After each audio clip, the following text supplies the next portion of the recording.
अब क्या करें कि राशन कार्ड न बने, आयुष्मान कार्ड न बने, ये बोली नहीं तो जो है 27 में जो आप कहाँ से चुनाव लड़ने वाले हैं, उसी जगह से कि कहीं और से? सत्ता में आने के बाद काम करें कि खाली झगड़ा करें। हमसे ज्यादा बोले वाला किए है वो ओम प्रकाश राजभर जब विपक्ष में होते हैं तो किसानों का मुद्दा और जो पिछड़े दलितों का मुद्दा और तमाम जो है नौजवानों का मुद्दा बेबाक तरीके से उठाते हैं। जनता इसी को लेकर आपको जो है पसंद करती है। लेकिन जब से भारतीय जनता पार्टी में आप आए हैं तब से जो देखा जाए इधर एसएससी के छात्रों पर लाठीचार्ज हुई और किसान गाजीपुर में जो है उनको खाद नहीं मिल रहा है, अभी तमाम फूटेज आए हैं। तो इसको लेकर क्यों जो है आप आवाज नहीं उठा पा रहे हैं? क्यों नहीं आवाज उठा रहे हैं भाई? अरे आपके गाजीपुर भाई में देखो हमारी मंशा कि जो गरीब कमजोर हैं उनके बच्चों को निःशुल्क शिक्षा मिले। 18 अटल आवासीय विद्यालय हर मंडल में खोल करके वो दिया जा रहा है। तो जो मंशा हमारी थी अब उसको हम 75 जिले में लगे हैं कि सत्ता में आने के बाद काम करें कि खाली झगड़ा करें।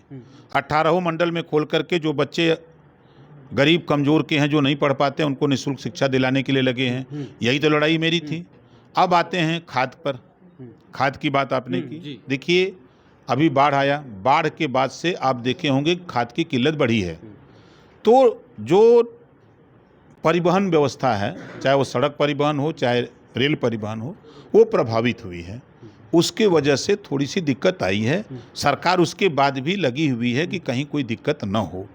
तो अभी जैसे मुख्यमंत्री जी से मिलते हैं हम लोग, तो अब वो बात हम लोग जैसे कमरे में करते हैं कि ये समस्या है या इस समस्या का समाधान हो, तो वो बताते हैं कि कुछ दिक्कत जो परिवहन की व्यवस्था को लेकर के दिक्कत आई है, बाढ़ की वजह से रास्ते टूटे या इसकी वजह से थोड़ी दिक्कत है, उसमें हम लोग लगे हैं। अब वो बात तो पब्लिक में जाएगी नहीं। और हमसे ज्यादा बोले वाला किए है नहीं, आप बोलते हैं लेकिन क्यों आपकी बात सरकार जो है भारी नहीं लेती है? क्यों नहीं ले रही? एक काम बताइए जो न लिया हो। आप बताओ। हमने कहा था नहीं, यही सर्किट हाउस है जी। एक बार भी अखिलेश यादव, राहुल गांधी चाहे कौनो गांधी हो, एक बार भी जातिवार जनगणना की बात नहीं करते थे। मैं बार बार कहता था 2002 से इसी सारना से शुरू किया पार्टी बना के कि जातिवार जनगणना हम कराएंगे। और दौर ये आया कि सरकार में शामिल हुए और कैबिनेट से केंद्र से जातियों गिनती कराने का ऐलान हो गया। आज़ादी के बाद पहली बार हुआ। जो कांग्रेस नहीं कर पाई, सपा बसपा नहीं कर पाई, तमाम सरकारें नहीं कर पाई उस काम को, ओम प्रकाश राजभर एनडीए गठबंधन में होकर जातियों गिनती का ऐलान हो गया। अब आगे देखो क्या होने जा रहा है।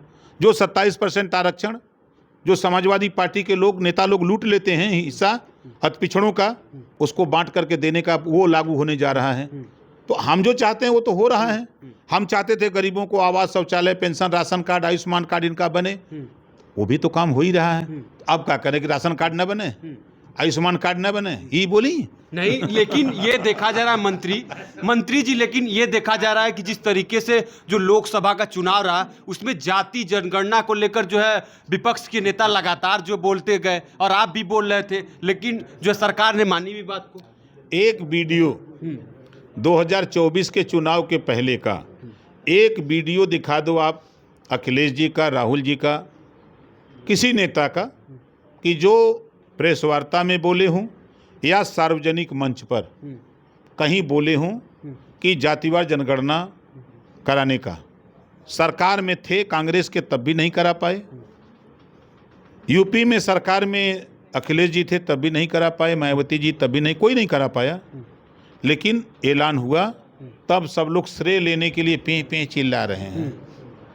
लेकिन वही आपके गाजीपुर में एक एमएलए का जिस तरीके से डॉक्टर के बीच और उनके बीच बहस हो रही है तमाम तरीके से, अब उस डॉक्टर को जो सीएमओ कार्यालय जो है कर दिया गया, तो इसको जो आप किस तरीके से देख रहे हैं? आपके विधायक जो है लड़ रहे हैं, वहाँ पर समाधान नहीं हो पा रहा है जनता। सही हुआ है ये राजभर भारतीय समाज पार्टी के किसी नेता विधायक तो छोड़ दो यार, किसी कार्यकर्ता के साथ अगर अन्याय कोई करेगा वो सही कहता है, अगर उसको नहीं करेगा तो उसका वही हसर होता है जो डॉक्टर का हुआ। डॉक्टर बैठा है वहाँ, व्यवस्था दवाई मिलती है, अपना अस्पताल खोल रहा है, सरकारी दवाई उसके हॉस्पिटल में जाती है। जितनी भी सरकार सुविधा भेज रही उस हॉस्पिटल में गरीब लोगों के लिए, वो बगल में बहरियाबाद में अपना हॉस्पिटल खोल करके वहाँ सारी व्यवस्था कर रहा है। तो ये इस नाते सरकार ने रखा है। और बैठ करके आप हमसे इंटरव्यू ले रहे हो जी। और हम गुटखा या पान मुँह में चबा के आपके ऊपर थूकते रहें, आपको कैसा नहीं, ये लगेगा? बिल्कुल गलत बात है गलत ना? जी। तो ऐसे लोगों को कुर्सी पर रहना चाहिए। लेकिन उनको सीएमओ कार्यालय भेज दिया गया, एक एसी बढ़िया वहाँ पर मिलेगा, बढ़िया मिली है कि सजा मिली है? हाँ। उनको पता ही नहीं है, सजा मिलती है। से आप जो है इस समय गाजीपुर से विधायक हैं, तो जो है 27 में जो आप कहाँ से चुनाव लड़ने वाले हैं, उसी जगह से कि कहीं और से? एकदम 27 में चुनाव जहूराबाद से हम विधायक हैं। जहूराबाद में तैयारी हो रही है।